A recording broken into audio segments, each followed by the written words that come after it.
পানির সাউন্ডটা কোনো এডিট করা নয়, মন ভালো করার জন্য এর থেকে আর কি লাগে।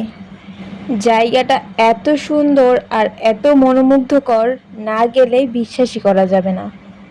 আপনি যদি খুব অল্প খরচে ঢাকার খুব কাছে পূর্বাচলে একটি সুন্দর মনোরম পরিবেশে ফ্যামিলি অথবা প্রিয় মানুষটিকে নিয়ে কিছুক্ষণ সময় কাটাতে চান, অথবা নিজে কোনো ডিপ্রেশনে বা অ্যাংজাইটি থেকে মুক্তি পাওয়ার জন্য কিছুক্ষণ প্রাকৃতির সাথে সময় কাটাতে চান, এই জায়গাটি একান্তই আপনার জন্য।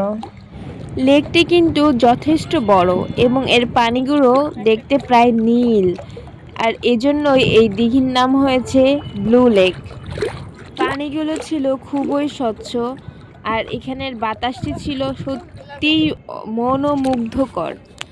আপনি যদি না যেয়ে থাকেন তাহলে সত্যি বিশ্বাস করতে পারবেন না কতটা সুন্দর এবং কতটা মনোমুগ্ধকর মোমেন্ট ছিল আমার জন্য।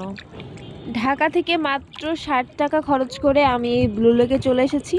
এই ব্লু লেকটি অবস্থান পূর্বাচলে 300 ফিটে। 300 ফিট রাস্তায় যে বিআরটিসি বাসগুলো চলাচল করে, এই বিআরটিসি বাসে মাত্র 40 টাকা জনপ্রতি ভাড়া কেটে আমরা কাঞ্চন ব্রিজের অপর পাশে নেমে পড়লাম। মানে আপনাকে কাঞ্চন ব্রিজের আগেই নামতে হবে।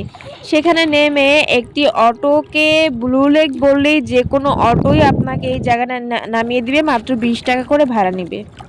তো সব মিলিয়ে আমার 60 টাকা খরচ হয়েছে। বিআরটিসি বাসে 40 টাকা আর অটো ভাড়া 20 টাকা ছিল। তো মাত্র 60 টাকা খরচ করে আমি বিশ্ব রোড থেকে 300 ফিটের এই ব্লু লেকে চলে এসেছি। এবং এখানে অনেক সুন্দর সুন্দর রেস্টুরেন্ট ছিল। আপনি চাইলে লেকে নৌকা ভ্রমণ করতে পারেন, কিন্তু আমরা যদিও নৌকাটি ভ্রমণ করিনি, যার কারণে আমার কোনো ভিডিও ক্লিপ নেই। এছাড়া আমি আমার খাবারের ভিডিও করেছিলাম, কিন্তু আমার কোনো থিং ছিল না যে আমি এই ভিডিওটা আপলোড করব, দ্যাটস আমি এই ভিডিওগুলো ডিলিট করে দিয়েছি।